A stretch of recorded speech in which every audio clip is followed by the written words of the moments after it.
આ સિવાયના overall pharma જુઓ તો પણ ગઈકાલે પણ આ સેક્ટરમાં ઘણી ખરીદારી આપણને જોવા મળી. આજે પણ જુઓ બાયોકોનનું કાઉન્ટર અત્યારે એક વોલ્યુમ બેઝડ બેંક આપણને બતાવી રહ્યું છે. 3.5% જેટલી ખરીદારી બનતી આપણને આ કાઉન્ટરમાં જોઈ રહ્યા છે. એની સામે સન ફાર્મામાં આપણને એક પ્રોફિટ બુકિંગ આવ્યું છે. નિફ્ટી કાઉન્ટર્સ જુઓ તો સિપ્લામાં પણ એક પ્રેશર છે. અન્ય ફાર્મા કાઉન્ટર્સ જોઈએ તો પિરામલ ફાર્મા, પીપીએલ ફાર્મા ગઈકાલે પણ મજબૂત હતું. આજે પણ આપણને ખરીદારી જોઈ રહ્યા છે. નિફ્ટીની જેટલી કંપનીઓ છે ત્યાં ઘટાડો છે. અપોલો હોસ્પિટલ ત્યાં પણ એક પ્રોફિટ બુકિંગ ગઈકાલની મજબૂતી બાદ આપણને જોવા મળી રહ્યું છે. લોરસ લેબ્સ થોડી ઘણી પોઝિટિવિટી, જ્યાં આજ સપ્તાહ એક નવા રેકોર્ડ પર આ કાઉન્ટર આપણને નવા લેવલ્સ પર પહોંચતું બતાવ્યું. ફાર્મા, હેલ્થકેર, ડાયગ્નોસ્ટિક્સ કઈ રીતે લોંગર ટર્મ તપન આપ જોઈ રહ્યા છો? સેક્ટર અગર ફાર્મા હોસ્પિટલ એ બધું તમે એક સાથે લો તો ઓવરઓલ તો હું આ બુલિશ જ છું આ સેક્ટરમાં. હા, આજે કે ટ્રમ્પનો સવારે મેસેજ હતો કે એ થોડા ટેરિફ લગાવશે અને આગળ જઈને વધારશે, પણ આવું કેટલા મહિનાઓથી બોલીએ છીએ. જોઈએ કેટલું લાગે છે, 5%, 10%, થોડું એટલું એ જ સમજી લે કે 5-10%ની વાત કરે છે. પણ ફાર્મા એઝ અ સેક્ટરનું ખાસું સારું પરફોર્મ કરી રહ્યા છે. અગર તમે આ બધી ઓફકોર્સ અમુક વાર એફડીએના ઇશ્યુઝ આવે ને એ બધું આયા કરે છે, પેટન્ટના ઇશ્યુ, પણ તમે એક્રોસ ધ સેક્ટર જો તો સારું પરફોર્મ કરી રહ્યા છે. ઇવન જેનરિક બિઝનેસ તો કરી રહ્યું છે, ખાસ કરીને સીડીએમઓ બિઝનેસ બહુ સારું પરફોર્મ અહીંયાથી કરશે, કેમ કે જે રીતે એ લોકોએ કેપેસિટી ડેવલપમેન્ટ કરી છે હવે એ લોકો યુટિલાઇઝેશનમાં મૂકશે. તો ઘણી બધી સીડીએમઓ કંપની પણ નજરમાં રાખવી જોઈએ જે સારી લાગે છે. ઇવન અગર તમે સિપ્લા લુપિનની વાત કરો તો એ લોકોનું યુએસનું sales I think all time high છે હમણાં સુધીનું. પછી ઇવન સીડીએમઓ બિઝનેસ જે રીતે વાત કરીએ આપણે, સિન્જીન ઇન્ટરનેશનલ હોય કે લોરસ લેબનો, એ લોકોના પરફોર્મન્સ પણ ઠીકઠાક હવે વધી રહ્યા છે.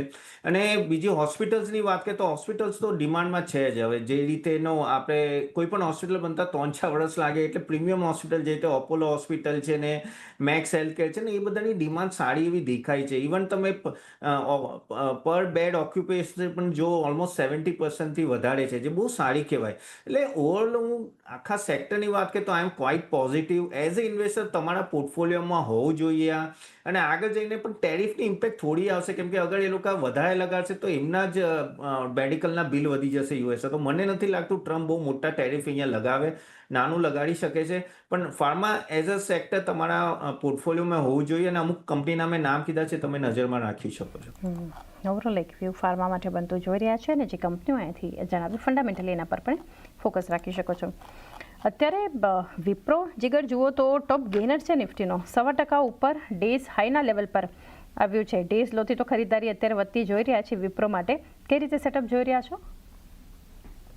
વિપ્રો અગેન જે રીતે આપણે લાસ્ટ 1-2 વીકથી કરેક્શન જોયું હતું, 272 થી અપ્રોક્સિમેટલી 255 ના લેવલ્સ જોયા છે. But based on daily chart again જે પ્રીવિયસ બ્રેકઆઉટ ઝોન હતો સમવેર નિયર 250-255, ત્યાંથી ફરીથી 2 દિવસથી એક સપોર્ટ લઈને રિવર્સલ દેખાડી રહ્યું છે. એટલે એટલીસ્ટ 2 થી 3 વીકનું વ્યૂ રાખીને બાય કરી શકીએ છીએ. સ્ટોપ લોસ 245 ના નીચે રહેશે. પહેલો ટાર્ગેટ રહેશે 275 નો અને બીજો રહેશે 280 નો. 275-280ના ટાર્ગેટ પણ અહીંયાથી એક ધ્યાનમાં રાખજો. વિપ્રો માટેનો એક વ્યૂ છે. એક વ્યૂ લઈએ ટ્રેન્ડ પર. વિરાટ, આ પણ અત્યારે જુઓ મજબૂતી તરફ આગળ છે સ્ટોક અત્યારે, અને 5470 જે ડેઝ હાઈ બન્યા છે એની આસપાસ ટ્રેન્ડ માટે કઈ રીતે સલાહ આપશો? એટલે તેને આપણે ટ્રેન્ડને જોઈ રહ્યા છીએ એ રીતના જોતા લાગી રહ્યું છે કે ક્યાંક ને ક્યાંક પ્રેશર હજી બી યથાવત આમાં બનતું જોવા મળી શકે છે આવતા દિવસોમાં, કારણ કે જે મૂવિંગ એવરેજીસ છે એ નેગેટિવિટી તરફ વધતી જોવા મળી રહી છે. અહીં આપણને ડેથ ક્રોસ પણ બનતું જોવા મળ્યું છે રિસેન્ટલી.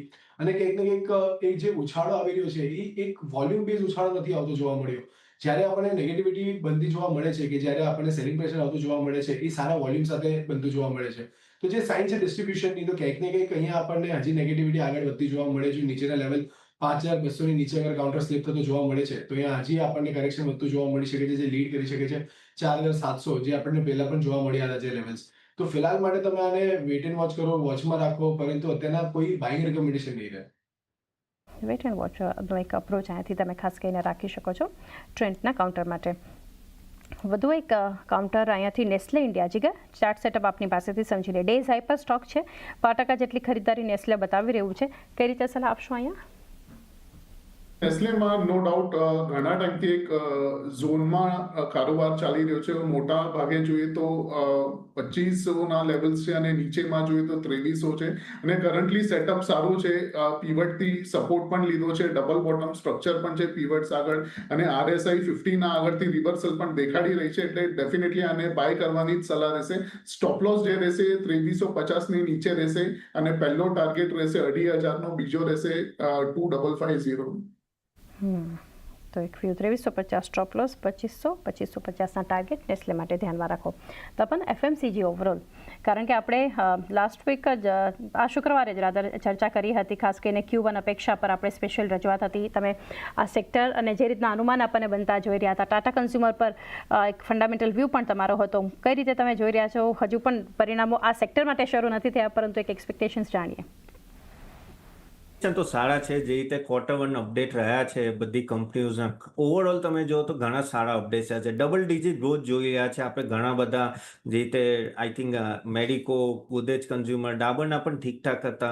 ઇવન ટાટા કન્ઝ્યુમર આગળ જઈને સારું લાગે છે. તો આ બધા દેખાઈ રહ્યું છે કે એક ટેલવિન્ડ આવી રહ્યું છે અને 2.1 ઇન્ફ્લેશન જે બહુ જ ઓછું કહેવાય.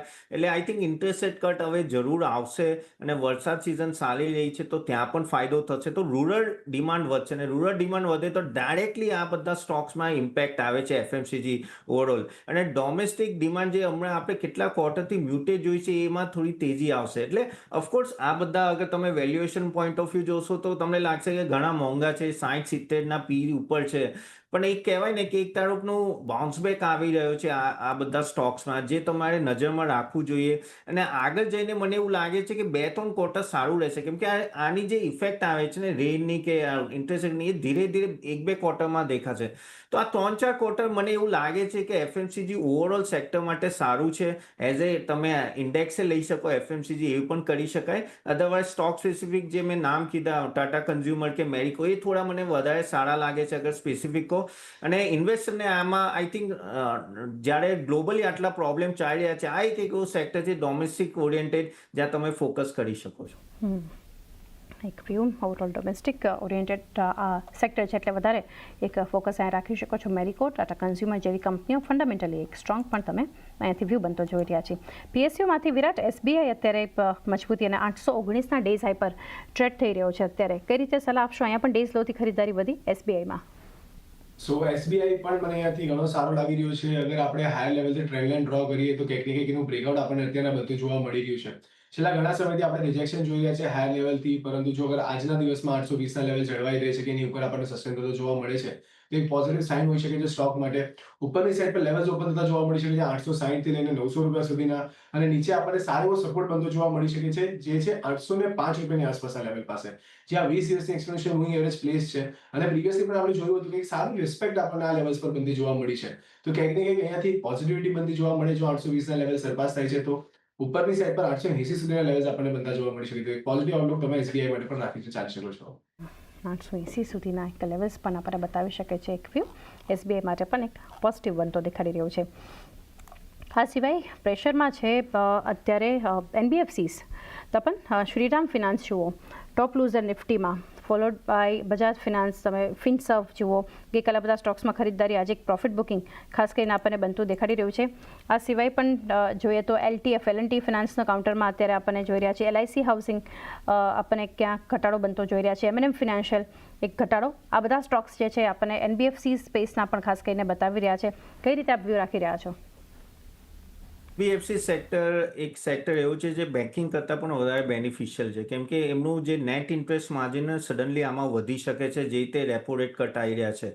કેમ કે એમનું જે ફંડિંગ હોય છે ને બેંક અને ઇન્સ્ટિટ્યુશનથી આવતું હોય છે, અને જ્યારે રેપો રેટ કટ થાય ને તો એમને ફંડિંગ ખાસો સસ્તામાં મળે, અને જે એ લોકો લોન આપે ને આગળ કસ્ટમરને આપે કે હોમ લોન આપે ત્યાં એક ટાઈપનું ફિક્સ રેટ હોય છે, તો એમને એ લોકોનું નેટ ઇન્ટરેસ્ટ માર્જિન વધે છે. એટલે NBFC પોઝિટિવ છે. ઇવન તમે અગર ક્વાર્ટરલી અપડેટ જોયો તો સારા આવ્યા છે, જેટલાના પણ આવ્યા આવ્યા છે પણ સારા આવ્યા છે અને અહીંયાથી 2-3 ક્વાર્ટર એવું લાગે છે કે સારું માર્જિન એક્સપાન્શન પ્લસ આ બધાના જે એનપીએસ હતા ને હવે ઘણા કંટ્રોલમાં છે.